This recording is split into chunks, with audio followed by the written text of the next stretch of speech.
반갑습니다. 여러분 프로토 교수입니다. 스포츠 모든 경기를 매일 분석 및 조합픽 공유 중에 있습니다.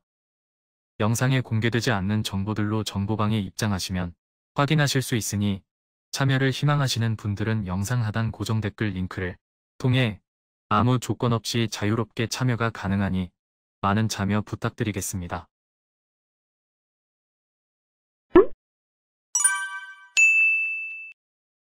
첫 번째 경기는 휴스턴 대 LA 클리퍼스 한번 살펴보겠습니다. 휴스턴은 뉴올리언스와의 원정에서 선전했지만 원하는 승리를 따내진 못했습니다. 전반 맹활약한 케빈 포터와 3쿼터에 폭발한 제일린 그린 등 백코트 듀오의 공격력은 좋았지만 생곰과 스미스 등 프론트코트의 마진이 너무 나오지 않고 있습니다. 에너지 레벨은 충분하지만 아직은 경기력의 기복이 크고 소비 상황에서 무리한 파울이 많은 상황입니다. LA 클리퍼스는 브루클린에게 패배하고 원정 연전에 나서게 됩니다. 최근 폴 조지의 맹활약을 앞세워 승리를 추가 중이었는데 야투 난조가 발목을 잡았습니다. 그래도 모리스와 주바치 등 빅맨으로 나서는 선수들의 경기력이 꾸준하고 레너드를 제외한 부상 선수들이 모두 돌아온 상황입니다.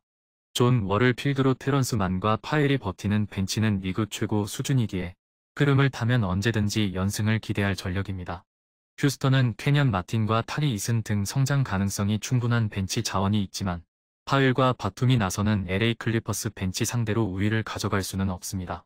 또 고든과 그린을 상대할 폴 조지가 공격 상황에서 사이즈의 우위를 살릴 수 있습니다.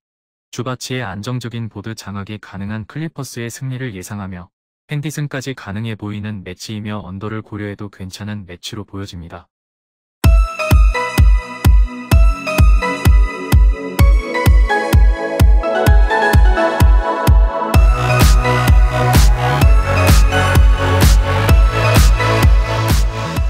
두 번째 경기는 미러키 대 애틀랜타 한번 살펴보겠습니다. 미러키는 서부 원정을 마치고 복귀했습니다. 샌안토니오에게 패배하는 등 개막 후 9연승 이후에 다소 주춤하긴 했지만 쿤보와 할러데이가 원정 시리즈에서 빠진 점을 감안해야 합니다. 이번 상대인 애틀랜타는 시즌 첫 패를 안겨준 팀이었고 쿤보와 할러데이 등이 부상 정도가 심하지 않기에 정상적으로 출전할 것으로 보입니다. 애틀랜타는 필라델피아와의 원정에서 패배하고 연이어 리그 선두인 미러키를 만납니다. 주전 구간에서 시도한 17개의 3점슛 시도 중 14개를 날렸기에 전반에 크게 리드를 허용했고 후반 추격에 나섰지만 간격을 좁히지 못했습니다. 할러데이 형제 외에도 카민스키와 그리핀 등이 로테이션 멤버로 올라와 분전 중인 벤치가 있긴 하지만 강팀을 상대로 더 승리를 따내려면 트레이 영과 머레이의 공격 부담을 줄여줘야 합니다. 애틀랜타는 트레이 영과 머레이 등 올스타 백코트 듀오가 좋은 경기력을 보이고 있지만 할러데이가 돌아와서 제본 카토와 나설 미러키의 강력한 백코트의 수비력으로 경기에 임할 것입니다. 콜린스와 카펠라 등 애틀랜타의 높이가 좋긴 하지만 오콩우의 부재 속의 벤치 빅맨이 없어졌기에 쿤보와 로페즈, 포르티스를 앞세울 미러키를 상대로 골 및 열세가 예상됩니다. 저득점 양상의 경기가 예상되나 전력과 흐름에서 우위에 있는 미러키의 승리를 픽하는 게 가장 바람직해 보입니다.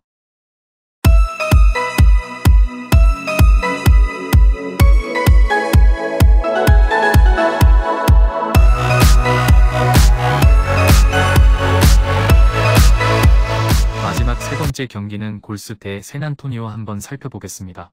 골스는 세크라멘토와의 원정 이후 홈으로 돌아와 백투백에 임해야 합니다. 만일 원정 연전 일정이었다면 주전 선수들의 나이가 많기에 어느 정도 휴식을 줬을 수도 있지만 홈에서는 그럴 이유도 없고 하위권 성적으로 여유도 없습니다. 커리와 앤드류 위긴스 등이 공격을 이끌 것이고 그린과 루니가 변함없이 페인트존 수비를 책임질 것으로 예상됩니다. 샌안토니오는 미러키전 승리 이후 연승을 노리며 골스를 만납니다. 최근 미러키와의 경기에서 할러데이와 쿤보가 빠졌다고 하지만 전반에 이미 격차를 벌리며 승리를 따냈습니다. 켈든 존스는 왜 팀이 그에게 연장 계약을 안겨줬는지를 성적으로 증명하며 팀의 에이스 역할을 하고 있고 바셀과 트레 존스 등 젊은 백코트의 스텝업도 인상적입니다. 포포비치가 완성한 시스템 아래서 젊은 재능들이 어우러지는 모습을 보여주는 게 인상적입니다. 골스의 우세가 예상됩니다. 백투백 일정이긴 하지만 홈이고 할만한 팀을 상대로 전력을 다해 임할 것입니다. 샌안토니오는 20대 초반의 어린 주전 4인방을 필드로 에너지 레벨에 우위가 있는 팀이지만 스크린 세팅에 있어서 리그 최고인 골스의 3점 시도를 막아내기 어렵습니다. 리그 최고인 외곽포 외에도 골 및 득점과 어시스트 등 다양한 방법으로 팀 공격을 지휘할 커리를 앞세워 골수의 승리를 예상합니다. 다만 양팀 맞대결에서 스코어 차이가 근소했다는 걸 고려하면 샌안토니오의 핸디슨 또는 언더를 고려할 수 있는 매치로 보여집니다. 금일 경기들은 이렇게 알아보았습니다. 좀 더 다양하고 많은 정보를 원하시는 분들은 영상 하단 댓글에 링크 클릭 후 문의하시면 아무런 조건 없이 정보방 입장 가능하니 입장하셔서 정보 받아보시길 바라겠습니다. 그리고 영상에서 리뷰하지 않은 디테일한 정보와 조합픽은 매일 교수 정보방에서 공유하고 있으니 꼭 참여해보시길 권장드리며 이번 영상은 여기까지 하겠습니다. 시청해주셔서 감사드리며 늘 여러분들의 건승을 기원합니다. 감사합니다.